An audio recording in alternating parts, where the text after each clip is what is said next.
नमस्कार दोस्तों, मैं हूं एडवोकेट अतिशय प्रसाद और आपके लिए लेके आया हूं एक और नया केस रिव्यू आज। और आज का टॉपिक है सर्विस लॉ।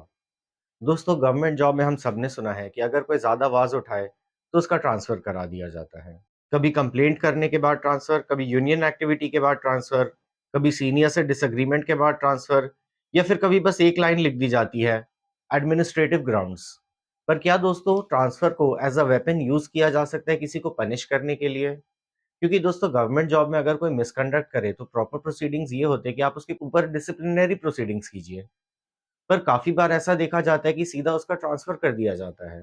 तो आज के केस में हम देखेंगे कि कैसे कोर्ट ने इस प्रैक्टिस को डेप्रिशिएट किया है और कैसे पिटिशनर को रिलीफ दी है। तो बिना किसी देरी के दोस्तों शुरू करते हैं आज के वीडियो को। देखिए दोस्तों, गवर्नमेंट जॉब में आपको कभी सोशल मीडिया पे नहीं जाना चाहिए और आज का केस उसका एक प्राइम एग्जांपल है। हालाँकि आज के केस में पिटिशनर को रिलीफ मिल गई, पर देखिए उनको कितना प्रॉब्लम झेलना पड़ा। बात ये थी कि रेलवेज़ के 3 एम्प्लॉइज़ थे जो कि लोको स्टाफ में काम कर रहे थे। अब दोस्तों उन्होंने एक सोशल मीडिया वीडियो में काम किया जो रेलवे स्टाफ की प्रॉब्लम को हाइलाइट कर दी थी। अब ये वीडियो उनके अधिकारियों के नज़र में आ गई और उनका कहना था कि ये एक मिसकंडक्ट है, उनको इस वीडियो में एक्ट नहीं करना चाहिए था। होना क्या था दोस्तों, आउट ऑफ टर्न उन तीनों का ट्रांसफर करा दिया गया। बस ये सिंपल से आज के केस के फैक्ट्स हैं।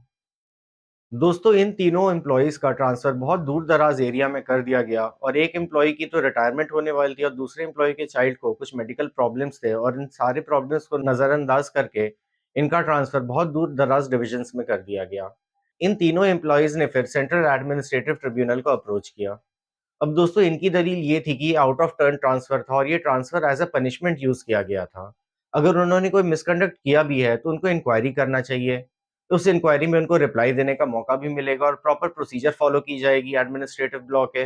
पर दोस्तों ऐसा कोई इंक्वायरी हुआ नहीं और उनका डायरेक्ट ट्रांसफर करा दिया गया। दोस्तों रेलवे का स्टैंड था कि एम्प्लॉइज एक ट्रांसफरेबल पोस्ट पे हैं और ये ट्रांसफर एडमिनिस्ट्रेटिव ग्राउंड और पब्लिक इंटरेस्ट में किया गया है। हालांकि रेलवे ने ये भी कहा कि एम्प्लॉइज ने बिना परमिशन वीडियो में पार्टिसिपेट किया और रेलवे की प्रॉपर्टी का यूज किया और स्टाफ को इन्फ्लुएंस करने की कोशिश की, तो ये एक मिसकंडक्ट भी है उनके पार्ट पे। दोस्तों इस केस में एडमिनिस्ट्रेटिव ट्रिब्यूनल ने सबसे पहले देखा कि ट्रांसफर के पहले रियल ऑब्जेक्टिव क्या था। क्या कोई एडमिनिस्ट्रेटिव नीड थी ये ट्रांसफर की या नहीं थी।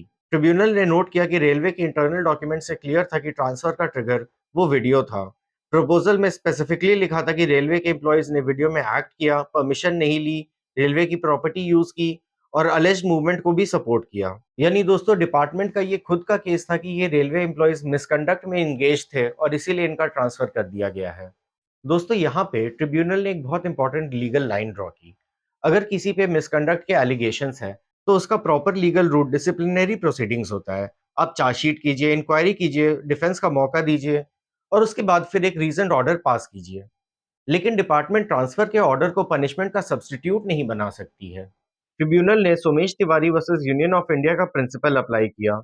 दोस्तों ये एक सुप्रीम कोर्ट का केस था और इस सुप्रीम कोर्ट के केस में सुप्रीम कोर्ट ने साफ कहा था कि एक्सर्जेंसी के नाम पे ट्रांसफर तब तक वैलिड है जब तक उसका ऑब्जेक्ट एक रियल एडमिनिस्ट्रेटिव नीड हो। अगर ट्रांसफर का रियल पर्पस किसी एम्प्लॉय को पनिश करना है तो उस ट्रांसफर को एक प्यूनिटिव ट्रांसफर माना जाता है, यानी transfer to be used as a punishment. दोस्तों यहाँ पे एडमिनिस्ट्रेटिव ट्रिब्यूनल ने एक प्रैक्टिकल एंगल भी देखा। उन्होंने कहा कि अगर ये तीनों एम्प्लॉयज ने सच में कंडक्ट रूल्स को वायलेट किया है तो क्या इनका दूर दराज एरिया में ट्रांसफर करने से ये प्रॉब्लम सॉल्व हो जाएगी कि उनको अप्रोप्रिएट डिसिप्लिनरी प्रोसीडिंग्स में पार्ट बना के ये प्रॉब्लम सॉल्व होगी। दोस्तों इसी वजह से कैट का मानना था कि ये ट्रांसफर विंडिक्टिव और प्यूनिटिव है और कैट ने इस ट्रांसफर को क्वॉश कर दिया। तो दोस्तों इस वीडियो से हमारे क्या की कंक्लूजन्स है। दोस्तों इस वीडियो से हमारे कुछ की कंक्लूजन्स ये है कि देखिए दोस्तों, हर ट्रांसफर इलीगल नहीं होता है। ट्रांसफर एडमिनिस्ट्रेटिव नीड की वजह से भी हो सकता है। लेकिन अगर ट्रांसफर एडमिनिस्ट्रेटिव नीड की वजह से नहीं किया गया है तो वो एक इलीगल ट्रांसफर होता है, क्योंकि वो प्यूनिटिव ट्रांसफर है और प्यूनिटिव ट्रांसफर अलाउ नहीं करती है कोर्ट। और इसका प्रेसिडेंट है Someshwar Tiwari versus Union of India. अगर डिपार्टमेंट मिसकंडक्ट का एलिगेशन लगाती है तो proper legal route disciplinary proceedings होता है। Transfer can not be used as a shortcut for punishment.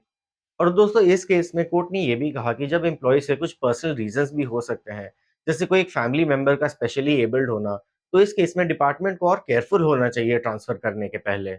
तो दोस्तों इस केस का ब्रॉड मैसेज बहुत क्लियर है दोस्तों, कि transfer as a administrative need हो तो फिर वो अलाउड है, पर transfer as a punitive measure किया जाए तो वो बिल्कुल अलाउड नहीं है।